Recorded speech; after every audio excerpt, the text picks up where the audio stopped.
The Sony A7S III will turn 5 this year, so it's officially in kindergarten. Yay! Oh, big boy, big boy. Oh, look at the cute little big boy. It's not uncommon for photographers and videographers to see the 5-year mark as the time for them to upgrade their gear. You know, they take an inventory of the cameras and lenses they have, look at the work they have coming up this year, and think, okay, do I need to upgrade anything? Am I cool with what I have? Because, you know, 5 years, yeah, there can be a lot of innovation in the camera world in that amount of time. So let's look at the Sony A7S III in 2025 and see if it's still viable for professional filmmaking. But first, some numbers. If you're new here, and you are most definitely new here, I am spending all of 2025 documenting the growth of my media production business. It's our 2nd year in business, and so I am every week making a video about a main topic, about something photo or video related, and then also reporting on, you know, how my business is doing. So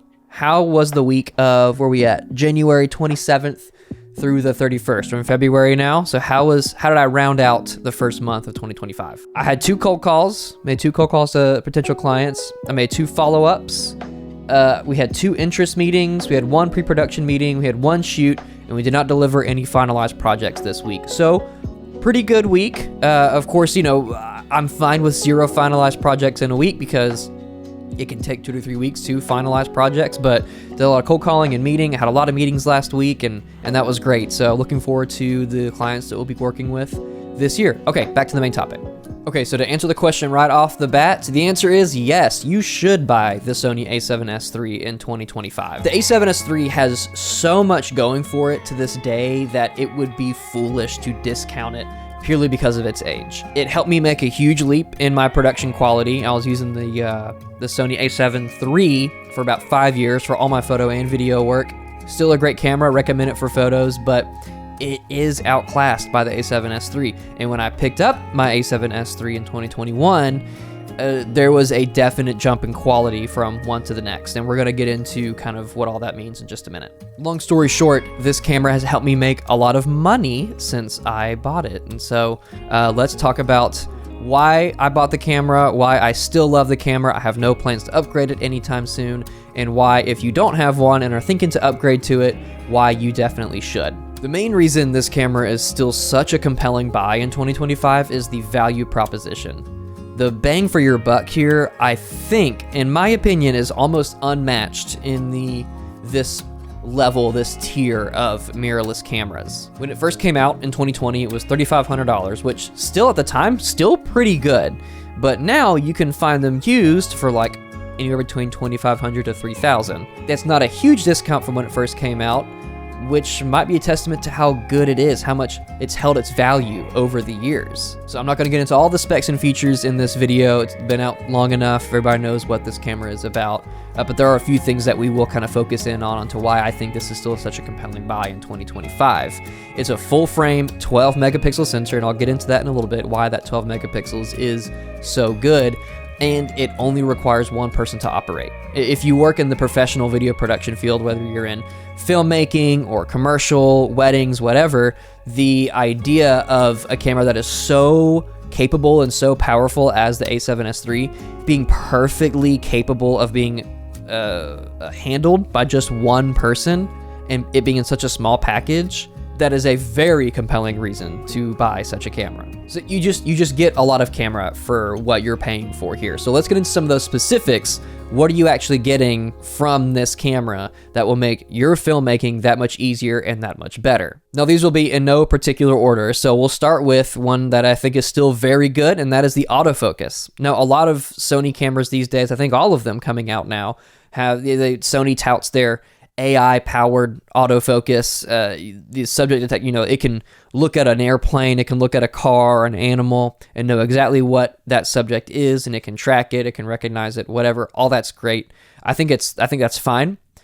But my Sony A7S III, I don't think it has those features. It might, but I've never felt the need to use any of them, or felt like, oh, I got to upgrade to, the A1 II or the A9 III, because the A7S III's autofocus is still so good.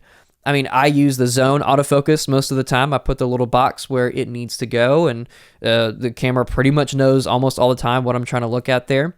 On the times that I need to track a subject moving through the frame, I just tap on the screen on the subject, and it will track it. And I'm using old lenses. I'm not using Sony G Master lenses here. I'm using those old big Sigma art lenses that weren't even designed for mirrorless in the first place. They like adapted them to mirrorless from the DSLR versions and then sold them again like that. And the autofocus is still so good on that, and it's because the A7S III has such a powerful autofocus system. The autofocus is so good that sometimes I just slip into manual focus to feel something, to feel like I'm doing anything to make the image good or to grab focus. Now, on the rare occasion that the autofocus isn't quite cutting it, there's just a lot of subjects in the frame, there's a lot of movement, a lot of motion, and it's trying to figure it out, I will just slip it into manual focus really quick. But honestly, 90 to 95% of the time, I'm relying on the autofocus, and it's not messing up for me. So good. The next reason this camera is so good is that 12 megapixel The 12 megapixel full frame sensor. The 12 megapixel full frame sensor is what makes this camera so special. It's the same one that is in the Sony FX3. I think most people know that by this point, but in case you didn't, there you go. The FX3 is even more popular than the A7S III. It's being used on full film sets. It's almost a meme at this point because everybody's been talking about it, but that movie, The Creator, a good portion of that was filmed on the FX3. I haven't watched Severance, but Severance Season 2 on Apple TV, there were some scenes that were shot on the FX3, and it looks phenomenal. That same sensor, that same processor, all of that is in the A7S III. So if you like that image quality, if you want that professional image quality that Hollywood professionals are using, you can get it right out of this camera as well. The reason that it's 12 megapixels, which does seem a little low by today's standards, is that the pixel density is a lot larger. So there's less pixels in the frame, which means that it's technically collecting less data. And I'm not a scientist on this point. I'm not a camera engineer. I could be wrong on some of this, and I'm open to being corrected, so please let me know. But from what I understand, that low pixel density allows for bigger pixels and a much better low light performance and rolling shutter performance. Even without using the dual base ISO, which I'll talk about in just a second, you can shoot this camera at 6400, 8000 ISO and still have a not just usable image, but a very pleasing looking image. Now, if you want to like see in the dark, you have dual base ISOs on this camera. It's very special. I don't know of any other cameras besides the A7S III and the FX3 that have something like this, but you have a dual base ISO at 640, very common. You see that all the time. But you also have your second dual base ISO at 12,800. Again, I don't know of any other camera that has this capability, and it is crazy to be shooting in, ISO 8,000, 10,000, and then I bump it up just one more stop to 12,800, and whatever grain or noise was in the image in the first place cleans right up. It's gone. And so there have been times where I've put on an ND filter while shooting at 12,800 because it just made more sense. If I could take off the ND filter and shoot at 8,000 or 10,000, but it's a much cleaner image at 12,800, which is so crazy, and so I'll throw on an ND filter just to make sure my exposure is right. That's wild to use such a high ISO and still need an ND filter for it. It's so good, and I use it way more than I thought I would, and the times that I have been lightly tempted to try other cameras other than the A7S III for my professional video production, I just remind myself, hey, nobody else has that 12,800 dual base ISO. And it stops me from getting rid of this camera. The next reason I love this camera so much and how it's so easy to operate just by myself is the stabilization. IBIS is no new thing. Every professional camera, not every, but most professional cameras around this tier have some level of stabilization. And Sony's not even the best one to do it. If you're shoot with any one of the Lumix cameras, those are known for having almost like gimbal level handheld footage. The Sony A7S III is not as good as that, but it is more than capable of very quick run and gun type shooting. We've already talked about how good the autofocus is, how good the low light is, and now with how good the stabilization is as well, it makes this camera so good for solo run and gun shooting. So if you're shooting something like weddings, events, anything else where you don't have the time or the capability to do a lot of gimbal, tripod work, anything like that. If you need to be really quick on your feet, get the shots you need, all of those things together, especially the stabilization, make that very, very doable, very easy, and very fun, because it's very fun to feel connected with the camera. You're holding it in your hands, and the stabilization in the A7S III helps you feel like that. I've never felt the need really to rig out this camera that much, because one of the main reasons you rig out a camera is to add a lot of weight to it so your handheld movements look natural. Now, I think I will be rigging it out pretty soon just so I can get some of those movements as I'm trying to get more into filmmaking, aside from my commercial work as well. I've had this camera for years and never felt like I had to rig it out because the stabilization is just so good. Okay, and the next reason that I think you should still get this camera is for its hybrid shooting capabilities. Now, the 12 megapixel sensor is obviously not as much as something you would see in the A7 IV, which has 33 megapixels, and of course not like the A7R5, which has like over 60. So if you're like a landscape photographer or you do like a ton of commercial photography, I would probably steer you towards one of those cameras. But if you do like, I don't know, 60 to 75% video, and then the rest of that is you're doing photography and you want one camera that you know can handle it, oh my gosh, the A7S III is perfect. I think what it has over the FX3 is the body style. Now, if you know you're only doing video work, you get the FX3. But if you want to do some photos as well and have that be a comfortable, fun experience for you, the A7S III, I think, should be the one that you get. You get the deep grip, you get the viewfinder, which you don't get on the FX3. You have a traditional mirrorless style camera, and it has all the photo capabilities that my A7 IV has, and the only difference is that megapixel count. And even then, the megapixel count doesn't really matter to me. I mean, I've used this camera alongside my A7 IV to take photos, and it's perfectly fine. It captures photos the same way. And if times where I'm like, oh, I want to crop in more, or there's a chance that this photo might be printed out for any reason, Lightroom has the, what's it called? Super resolution. Yeah. You can use Lightroom's super resolution feature, which you just right click on the photo and you click that, and it will, I'd probably use as AI, I don't know, but it increases the resolution of your photo to give you more cropping capability and to just add more resolution in case you want to print or something like that.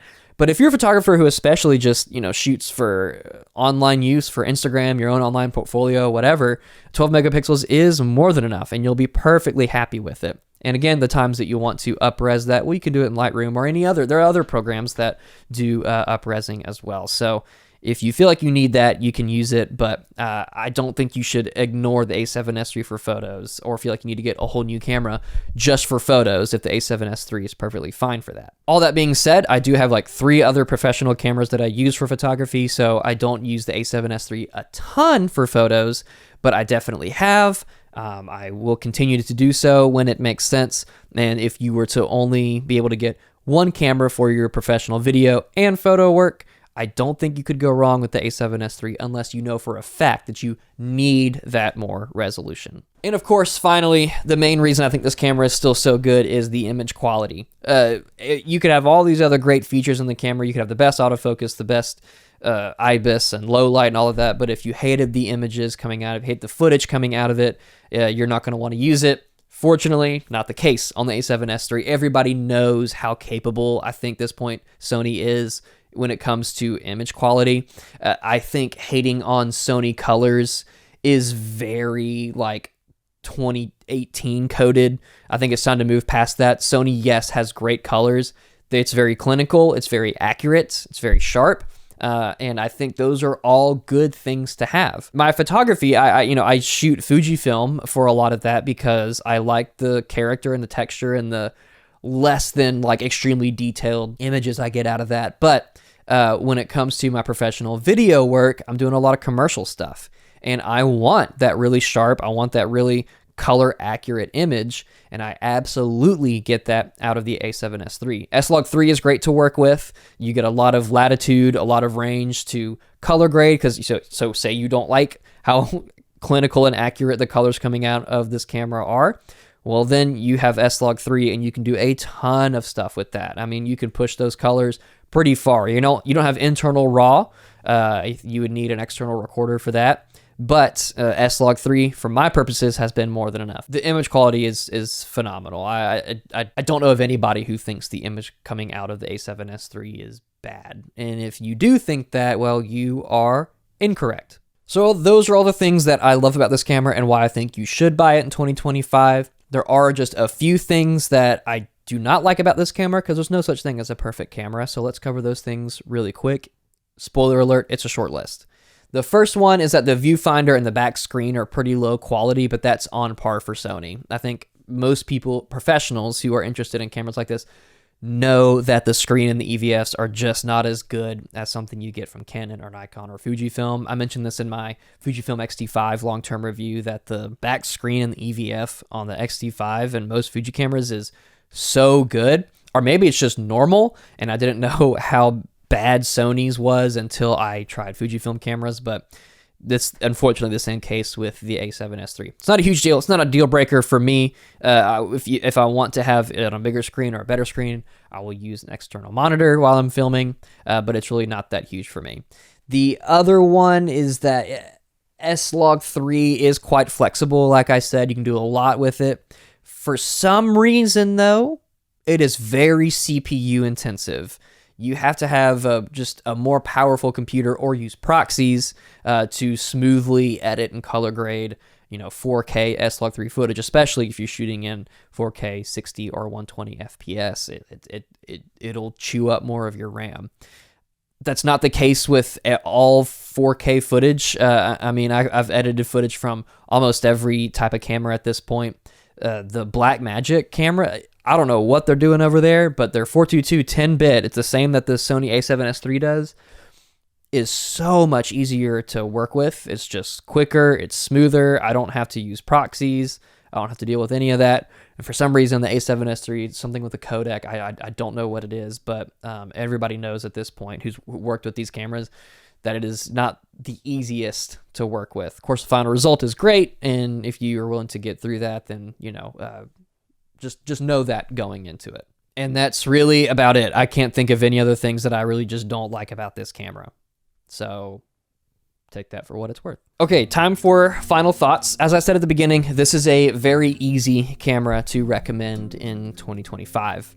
The people who should buy this camera right now, I made a list. I'm going to read it out, okay? So if you're any one of these people and you're looking to get this camera, then I can recommend it to you. Okay, if you've been looking to upgrade from crop sensor, so from one of the A6000 series cameras, you've been filming on an older Sony camera, like an A7 III or something, and are still working with 8-bit footage and inferior low light and focus, the A7S III, you'll get that 10-bit, you get that 422. I mean, it is, I did not think it'd be that big of a jump from 8-bit to 10-bit, and it is. You're a photographer toying with the idea of doing professional video, and you need a very capable camera that will last a long time. The A7S III is perfect for you. You're a hybrid shooter who wants to do a little more video than photo. So you value that 12 megapixel sensor for the low light and the rolling shutter performance and all of that, but you still want to do some photos as well. Great camera for that. You don't want to spend as much on an FX3 because the FX3 is still more expensive than the A7S III. So you don't want to spend as much, and you don't need the small bonus cinema features that the FX3 has over the A7S III. I didn't even get into all that in this video because I didn't want that to be about that. But the FX3 does have a few smaller extra cinematic type features that come with it. And of course, the body style lends itself a little bit better to video production. But if you don't need those things or want those things, the A7S III is still perfectly fine. And that's it. If you're any of those people, you should get this camera. My last thought on this is that, unfortunately, it seems that all rumors are pointing to Sony kind of ending the A7S line, which would be very sad. It's been around for a long time. But they've seen such success with the FX3 that it seems like that is the direction they're going to be taking their video-centric cameras in. And it makes sense. I'm not going to get mad about it. The FX3 is clearly a slightly better, although the margin is small, but it is still a slightly better video production camera than the A7S III. So unfortunately, it seems like this line is ending, but I think it leaves behind a very strong legacy, and I'm very thankful that they did come out with it because it really helped elevate my career, elevate my work, and so shout out to the A7S III. Okay, I'm done. So feel free to subscribe if you want to see more stuff like this. I'm making 1 video a week for the entire year of 2025. Beyond that, we'll see. If you don't want to subscribe, that's totally fine because I will see you in the algorithm in 6 months.